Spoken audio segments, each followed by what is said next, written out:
Sometimes the economy throws us a curveball, right? And it's natural to start thinking, okay, what does this mean for my money? Well, today on the weekly deep dive, we're going deep on recessions, how they can shake things up in your financial life, and what you can actually do to navigate those choppy waters. Yeah. We're all about giving you the know-how and the resources Yeah. to not just survive, but thrive. Exactly. Build that strong financial future. So to get us started, we've been looking closely at this really informative resource called Surviving a Recession: How to Weather an Economic Downturn. It's a good one. Lays things out pretty clearly. It really breaks down what a recession actually is, beyond just the headlines, and how it can hit home. We're talking employment, income, savings, even credit and debt, and most importantly, what you can do about it. Those actionable steps. Exactly. Love those. This is your guide to understanding how these economic forces actually work. We'll make sense of it all, and by the end, you'll have a clearer picture of what's truly important for your financial health. So let's dive in. First things first. When we talk about a recession, what exactly are we talking about? Okay, so the source defines a recession as this period where economic activity, across the country, it slows down significantly. Right.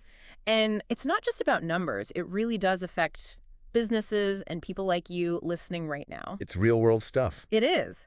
And the definition most folks use is 2 or more quarters in a row back to back where the economy actually shrinks. Okay, so it's more than just a little dip. It's like a prolonged slowdown. Right. And, looking back, history shows us that in the U.S., recessions have happened roughly every 4 years. Yeah, about that. So while we can't always predict exactly when, economic downturns are kind of part of the natural cycle. They are. It's like breathing in, breathing out. Right. And that means that being prepared is just smart thinking. Always a good idea. Okay, so we've got a basic handle on what a recession is. Yeah. Now, let's get down to brass tacks. How does this actually affect you in your everyday life? What are the areas where you might really feel the impact? Well, one of the most immediate things, I think, is jobs, employment. Right. Makes sense. During a recession, businesses see less demand. They might have to tighten their belts. And unfortunately, sometimes that leads to job losses. Layoffs. Yeah, layoffs. And that hits your income security right where it hurts. Absolutely. It's a big worry. Yeah. And it's not always about losing your job completely either, right? Right. The source also talks about pay cuts or reduced hours. Oh, yeah, that's a real concern, too. It can significantly shrink your take-home pay every month. And, hourly workers, they often feel this the most. It makes sense. Yeah, they could lose 20% of their income or even more if their hours get cut back. Wow. And it's not just the money right now. It's also things like, will I get a promotion? Will I get a raise? Companies might freeze those things to manage costs. And if you're thinking about switching jobs for a better salary, well, guess what? Tougher market. Way tougher, more competition. Definitely a challenging time for income. It is. So what about savings? We all work hard to put money aside. How can a recession impact that? Okay, so there's a couple of things happening here. Sometimes the Federal Reserve, the Fed, they'll lower interest rates, Right. trying to get people to borrow more and boost the economy. But here's the thing. That also means your savings accounts, your money market accounts, they earn less interest. Oh, I see. So your money doesn't grow as fast. Exactly. Yeah. Lower rates, lower returns. Now, I know a lot of folks are worried about their investments, especially retirement savings, 401ks, IRAs. What happens to those during a recession? This is a big one, a lot of anxiety around this. When a recession hits, the stock market usually takes a dip. Yeah. And that directly impacts your investments. And this is especially tough if you're getting close to retirement. Right. Less time to make up for any losses. It's a reminder to think long-term with those investments. For sure. But still, it can be nerve-wracking. You can. So, switching gears a bit, what about credit? How does a recession affect your ability to get loans, manage credit cards, all of that? Well, sometimes credit card companies, they get a little skittish. Oh, And they might lower your credit limit. And they don't always give you a heads up. seriously. Yeah. That's rough. It is. And suddenly, it's harder to manage your day-to-day spending. Plus, it can even hurt your credit score. Oh, how so? Well, it increases what they call your credit utilization ratio, which is basically how much of your available credit you're actually using. Right. And a good credit score, you need that for loans, for financial products down the road. It's so important. It is. And speaking of loans, I think the source also mentioned that getting a loan, like for a car or a house, gets tougher during a recession. Oh, absolutely. Yeah. Lenders get cautious, they tighten up their standards, they might want a higher credit score, Mm. lower debt-to-income ratio. Yeah. So trying to buy a house, buy a car, even consolidate debt, it all gets a little trickier. Makes sense. Now, we've all heard stories about the housing market in past recessions, Oh, yeah. and the source talks about this thing called negative equity. What is that exactly? So negative equity, sometimes people call it being upside down on your mortgage. It's when you owe more on your house than what it's actually worth. Yikes. Yeah, not a good situation if you need to sell or refinance. No, definitely not. And unfortunately, the source also points out some of the more difficult consequences when people struggle financially during a recession, like falling behind on bills. Right. People might miss payments on credit cards, car loans, even their mortgage. Yeah. And that can lead to defaults, repossessions, even foreclosures. Really tough stuff. It is. It can really hurt your credit score and make it a long road to get back on track. It's a sobering picture. But the good news is that the source lays out a bunch of things you can do right now, whether you're already feeling the pinch or you're thinking ahead. These actions can really help protect your financial well-being and your credit score. So where should people start? Okay, first things first, look at your budget. Okay. And this is important even if you haven't lost any income yet. Right.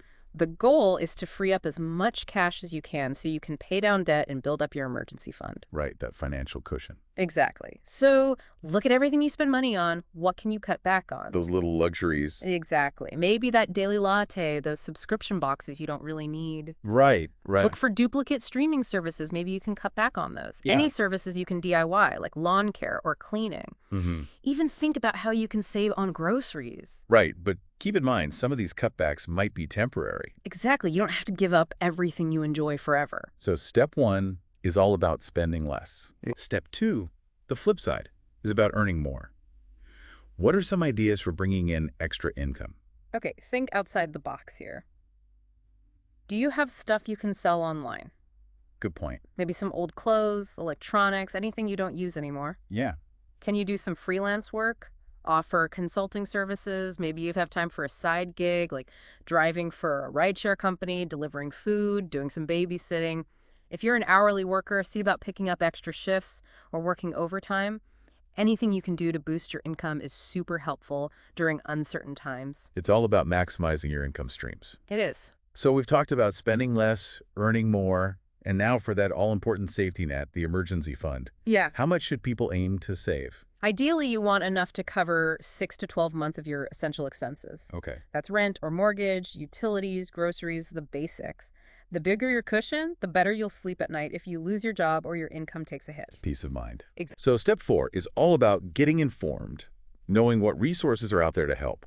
What kind of support does the source highlight? Well, first, if you lose your job, unemployment benefits are there for you. Right. Check out careerunstop.org. They can help you find your state's unemployment office. Great resource. And look into other programs, federal, state, local, that can help with things like housing, utilities, healthcare, food.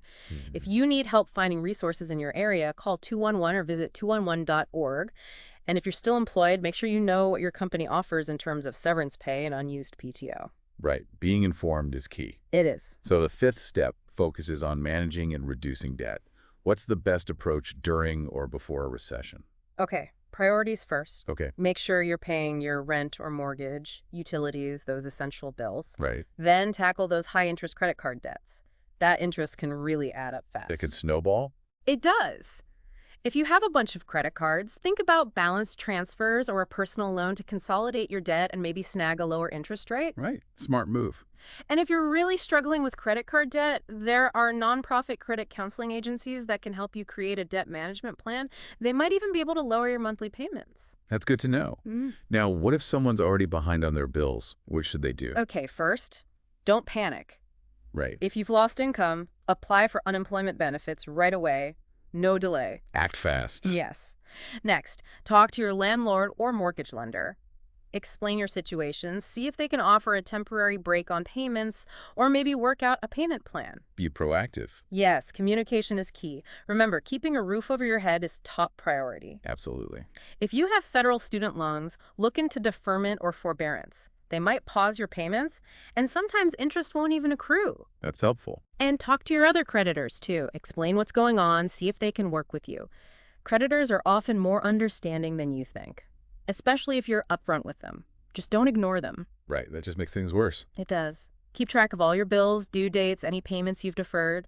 And whatever you do, try to avoid those payday loans or short-term installment loans. Yeah, those can be a trap. They are. Sky-high interest rates, terrible terms. They can really dig you into a deeper hole. Good advice. And keep an eye out for any government relief programs that might pop up. Stay informed. Exactly. Okay, so let's talk about when things start to turn around.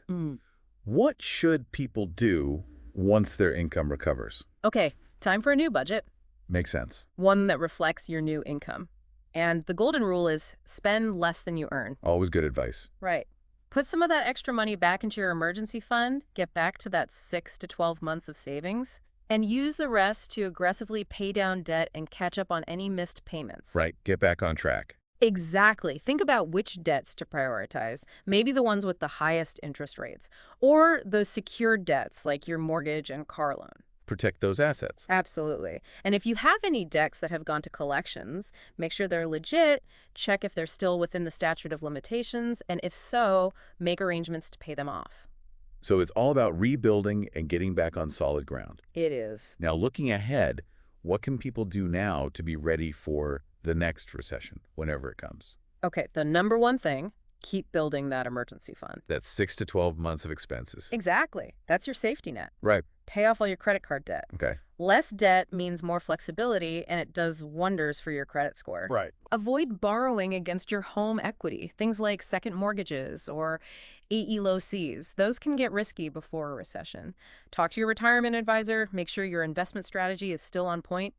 Review your budget regularly, trim any unnecessary expenses. Check your credit report at least once a year at annualcreditreport.com. Make sure there are no mistakes, that your credit history is accurate. Right, that's so important. It is. And look over your employment contracts. Understand what happens with severance pay and PTO if you were to lose your job. That point. And keep your resume and online profiles up to date, just in case. Always be prepared. Exactly. So it's all about taking control.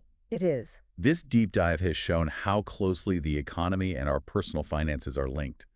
Understanding that and taking action is how you not just survive, but thrive through those ups and downs. It's empowering, right? You can't control the whole economy, but you can control your own preparation. Absolutely. For more information and resources to help you build a bright financial future and understand the importance of a good credit score, visit truefulfillmentcreditrepair.com. That's a great resource. Well, that wraps up our weekly deep dive into weathering economic storms.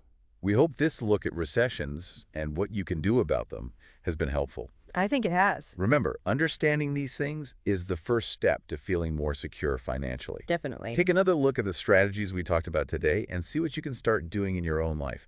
Even small steps make a big difference. They do. And for more resources and support to help you reach your financial goals and grasp the power of good credit, visit truefulfillmentcreditrepair.com. That's the place to go. Thanks for joining us for this deep dive. We'll be back with more insights next time. See you then. And thank you for listening to the Weekly Deep Dive.